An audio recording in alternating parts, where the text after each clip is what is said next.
ഇന്ന് നമ്മൾ ഡിസ്കസ് ചെയ്യാൻ പോകുന്നത് ഏറ്റവും ഇമ്പോർട്ടന്റ് ആയിട്ടുള്ള ഒരു കാര്യമാണ് ഹെൽത്ത് ഇൻഷുറൻസ് റിജക്ഷൻസ്.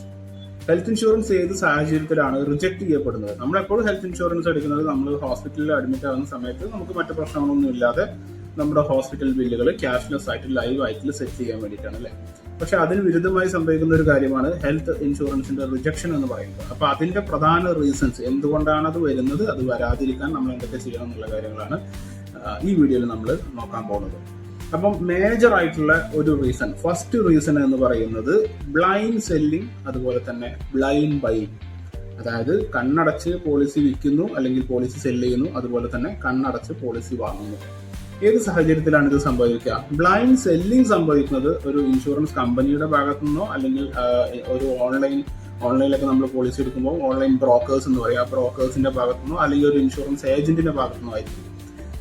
എന്താണ് സംഭവിക്കുന്നത്? പെട്ടെന്ന് ഒരു പോളിസി വിറ്റിട്ട് അതിന്റെ ബെനിഫിറ്റ് വാങ്ങുക, പെട്ടെന്ന് കസ്റ്റമറിന് ഏതെങ്കിലും ഒരു പോളിസി കൊടുത്തിട്ട് നമ്മൾ അതിന്റെ പോളിസി ബെനിഫിറ്റ് വാങ്ങുക എന്നുള്ളത് കമ്പനിയോ ഏജന്റുമാരോ അല്ലെങ്കിൽ ബ്രോക്കേഴ്സ് ഒക്കെ വിചാരിക്കുമ്പോഴാണ് ഇത് സംഭവിക്കുന്നത്. ആ പോളിസിയുടെ ടേംസ് ആൻഡ് കണ്ടീഷൻസും അതുപോലെ തന്നെ അതിന്റെ ബെനിഫിറ്റ്സും ഒരു കസ്റ്റമറിന് കൃത്യമായി പറഞ്ഞു കൊടുക്കാതെ പോളിസി വാങ്ങുമ്പോഴാണ് ഈ കാര്യം സംഭവിക്കുന്നത്. അപ്പം എന്തൊക്കെയാണ് നമ്മുടെ ടേംസ് ആൻഡ് കണ്ടീഷൻസ്? എപ്പോഴും നമ്മൾ മനസ്സിലാക്കേണ്ടത്, ആദ്യത്തെ ഒരു മാസം നമ്മൾ ഹെൽത്ത് ഇൻഷുറൻസ് എടുത്ത് 30 ദിവസം വരെ നമുക്ക് ആ ഇൻഷുറൻസ് ക്യാൻസൽ ചെയ്യാനുള്ള സമയമാണ്.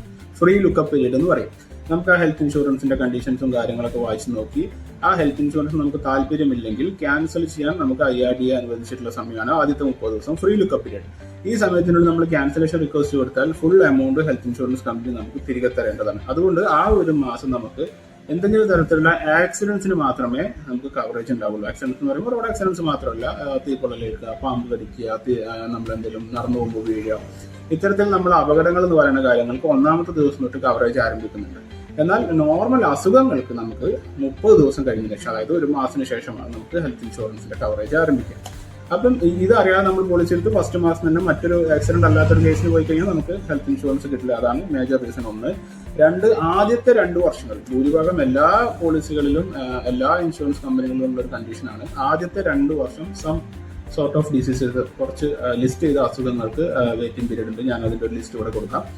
പ്രധാനമായിട്ട് അതിനകത്ത് വരുന്നത് hernia, kidney stone, varicose vein, തിമിരത്തിന്റെ സർജറി, അവയവ കൈമാറ്റം, തൈറോയിഡിന്റെ സർജറി, മുട്ടുകാല് മാറ്റിവെക്കുന്നത്, ഇങ്ങനത്തെ കുറച്ച് കാര്യങ്ങൾക്ക് ആദ്യത്തെ 2 വർഷം ഒട്ടുമിക്ക എല്ലാ പോളിസിയിലും എല്ലാ കമ്പനികളിലും വെയിറ്റിംഗ് പീരീഡ് ഉണ്ട്. ചില അപൂർവം പോളിസികളിൽ മാത്രം ഈ കണ്ടീഷൻസ് 1 വർഷം മാത്രമേ വെയിറ്റിംഗ് പീരീഡ് ഉള്ളൂ എന്ന് മാത്രം. ബാക്കി എല്ലാത്തിലും നമുക്ക് 2 വർഷം വെയിറ്റിംഗ് പീരീഡ് ഉണ്ട്. അപ്പൊ ആ 2 വർഷത്തിനുള്ളിൽ ഈ പറഞ്ഞ ഏതെങ്കിലും ഒരു കേസിന് നമ്മൾ പോയി അഡ്മിറ്റ് ആയി കഴിഞ്ഞാൽ നമുക്ക് എന്ത് കിട്ടില്ല? ഹെൽത്ത് ഇൻഷുറൻസിന്റെ ക്ലെയിം കിട്ടില്ല. അതാണ് റിജക്ഷൻ റീസൺ നമ്പർ 2 എന്ന് പറയുന്നത്.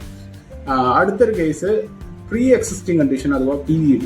ഓൾറെഡി നമുക്ക് നിലവിലുള്ള അസുഖങ്ങൾ ഹെൽത്ത് ഇൻഷുറൻസ് എടുക്കുമ്പോൾ ഡിക്ലെയർ ചെയ്യണം എന്നൊരു വ്യവസ്ഥയുണ്ട്.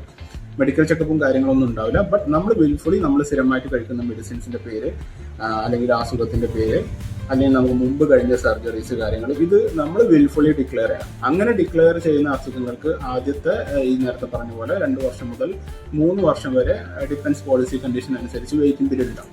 അപ്പൊ ഇതറിയാതെ പോളിസി എടുത്താലും അല്ലെങ്കിൽ അത് മനഃപൂർവ്വം നമ്മൾ മറച്ചു വെച്ചുകൊണ്ട് പോളിസി എടുത്താലും പിന്നീട് ഒരു ഹോസ്പിറ്റലൈസേഷൻ പോകുന്ന സമയത്ത് ഒന്നുകിൽ ഈ വെയിറ്റിംഗ് പീരീഡ് കഴിഞ്ഞിട്ട് അല്ലെങ്കിൽ ഇത് മറച്ചു വെച്ചുകൊണ്ട് പോളിസി എടുത്താലൊക്കെ നമുക്ക് ഹെൽത്ത് ഇൻഷുറൻസ് റിജക്ഷൻ വരാനുള്ള സാധ്യതയുണ്ട്. അതുപോലെ തന്നെ മേജർ അസുഖങ്ങളുള്ളവർക്ക് നമുക്ക് ഹെൽത്ത് ഇൻഷുറൻസ് എടുക്കാൻ സാധിക്കില്ല. അതായത് ഓൾറെഡി ഹെൽത്ത് ഇൻഷുറൻസ് ഇല്ല, കിഡ്നി ഫെയിലിയർ വന്നു, ലിവർ ഫെയിലിയർ വന്നു, എന്തെങ്കിലും ട്രാൻസ്പ്ലാന്റേഷൻ നടന്നു, കാർഡിയാക് അറസ്റ്റ് വന്നു, സ്ട്രോക്ക് വന്നു, ഇത്തരത്തിലുള്ള കേസുകൾ വന്നവർക്ക് എന്ത് ചെയ്യാൻ പറ്റില്ല? ഒരിക്കലും ഹെൽത്ത് ഇൻഷുറൻസ് എടുക്കാൻ സാധിക്കില്ല. അപ്പൊ അത് മറച്ചു വെച്ചുകൊണ്ട് ഒരു ഹെൽത്ത് ഇൻഷുറൻസ് എടുത്താലും നമ്മൾ പിന്നീട് ഒരു ഹോസ്പിറ്റലൈസേഷൻ പോകുന്ന സമയത്ത് നമുക്ക് ഹെൽത്ത് ഇൻഷുറൻസ് റിജക്ഷൻ ആവാനുള്ള സാധ്യതയുണ്ട്. അപ്പൊ ഇതാണ് ആദ്യത്തെ ഒരു സെഗ്മെന്റ് എന്ന് പറയുന്നത്, മേജർ റീസൺ എന്ന് പറയുന്നത്. രണ്ടാമത്തെ ഒരു റീസൺ ആണ് ലൂസ് സ്റ്റോക്കിംഗ് എന്ന് പറയും നമ്മൾ.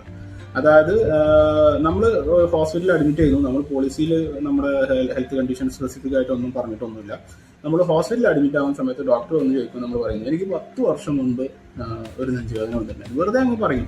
അല്ലെങ്കിൽ ഒരു 6 വർഷം മുമ്പ് എനിക്ക് ഗ്യാസ് ട്രബിളിന്റെ ഒരു പ്രശ്നം ഉണ്ടായിരുന്നു എന്നൊക്കെ ചുമ്മാ ഒരു ലോ സ്റ്റോക്കിങ്ങിന്റെ ഭാഗമായിട്ട് പറയാം. അപ്പൊ ഡോക്ടറെ സംബന്ധിച്ച് ഒരു പേഷ്യന്റ് പറയുന്നത് മെഡിക്കൽ റെക്കോർഡ്സിൽ രേഖപ്പെടുത്തുക എന്നുള്ളത് വളരെ ഇമ്പോർട്ടന്റ് ആയ കാര്യമാണ്. അപ്പൊ അവർ എഴുതും history of chest pain since last 10 years അല്ലെങ്കിൽ history of gastric related condition since 5 years എന്നൊക്കെ എഴുതും.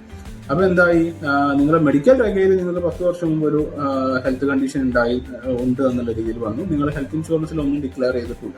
അപ്പൊ ഇത്തരത്തിലുള്ള ലൂസ് ടോക്കിംഗ് ചെയ്യാതിരിക്കുക. അനാവശ്യമായ ഹിസ്റ്ററിയും പഴയ ചരിത്രം, പണ്ടെങ്ങാണ്ട് വന്ന പനിയും വയറുവേദനയും നെഞ്ചുവേദനയൊന്നും പറയാതിരിക്കുക. അത് നിങ്ങളുടെ നിലവിലെ ഹെൽത്ത് ട്രീറ്റ്മെന്റുമായി ബന്ധപ്പെടുന്ന കാര്യങ്ങളല്ലെങ്കിൽ, അത്യാവശ്യമല്ലെങ്കിൽ മാത്രം അത് പറയാതിരിക്കുക. അതുപോലെ തന്നെയാണ് ബൈസ്റ്റാൻഡേഴ്സ് പറയുന്നത്. പലപ്പോഴും രോഗി പറയുന്നതൊന്നും ബൈസ്റ്റാൻഡർ പറയുന്നത് വേറെ ഒന്നാവും. അപ്പൊ അവിടെ ഒരു പൊരുത്തക്കേട് വരും. അല്ലെങ്കിൽ രോഗി പ്രതീക്ഷിക്കാത്ത കാര്യങ്ങളൊക്കെ കൂടെ വന്ന ബൈസ്റ്റാൻഡർ നമ്മളെ കൂട്ടിരിപ്പുകാർ പറയും. അപ്പൊ എപ്പോഴും കൂട്ടിരിപ്പുകാരോടും ഈ ഒരു ഇൻഫർമേഷൻ നമ്മൾ പ്രധാനമായിട്ട് പറഞ്ഞു കൊടുക്കുക. അനാവശ്യമായി ഇത്തരത്തിലുള്ള കാര്യങ്ങൾ നമ്മുടെ മെഡിക്കൽ രേഖകളിൽ വരരുത് എന്നുള്ള കാര്യം പറഞ്ഞു കൊടുക്കാം. പിന്നെ ഒന്നാണ് മിസ്റെപ്രസെന്റേഷൻ എന്ന് പറയുന്നത്, നേരത്തെ പറഞ്ഞ പോലെ തന്നെ ഇപ്പൊ കഴിഞ്ഞ മാസം പോലെ നമുക്കൊരു ഇങ്ങനത്തെ ഒരു കേസ് അറ്റൻഡ് ചെയ്യേണ്ടി വന്നു. അതായത് ഒരു ആക്സിഡന്റ് കേസായിരുന്നു. അപ്പൊ അതിൽ പേഷ്യന്റ് പറഞ്ഞിരിക്കുന്നത് ഞാൻ ഡിവൈഡറിൽ തട്ടി റോഡിൽ വീണിട്ട് പരിക്ക് പറ്റി എന്നുള്ളതാണ്.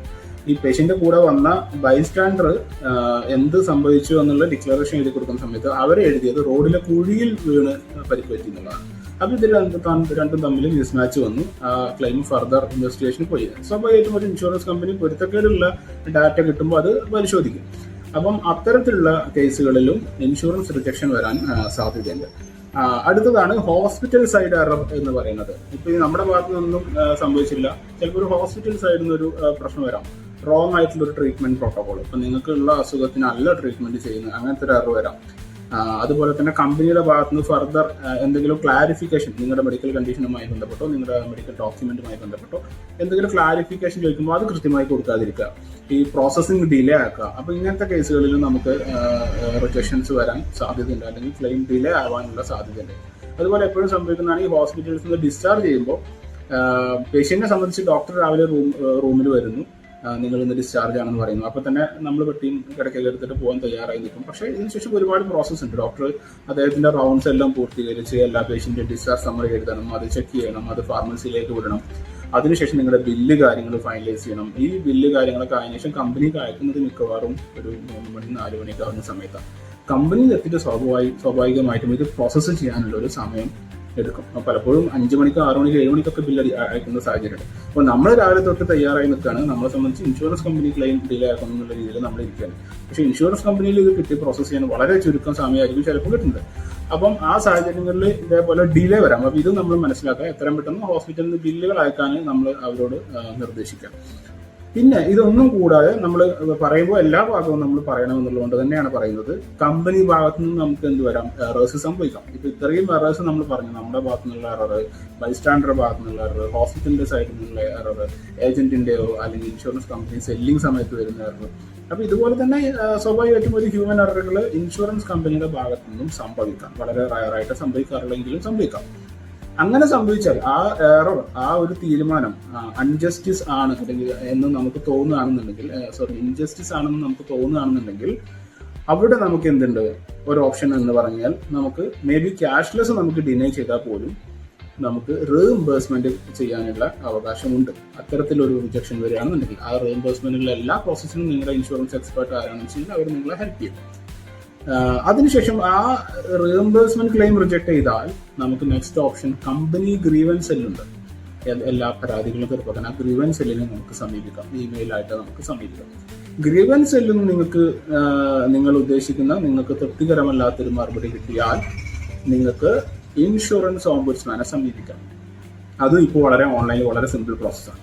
ഇൻഷുറൻസ് ഓംബുഡ്സ്മാനെ സമീപിച്ചാൽ 99% കേസുകളും നമുക്ക് അവിടെ തീർപ്പാവാറുണ്ട്.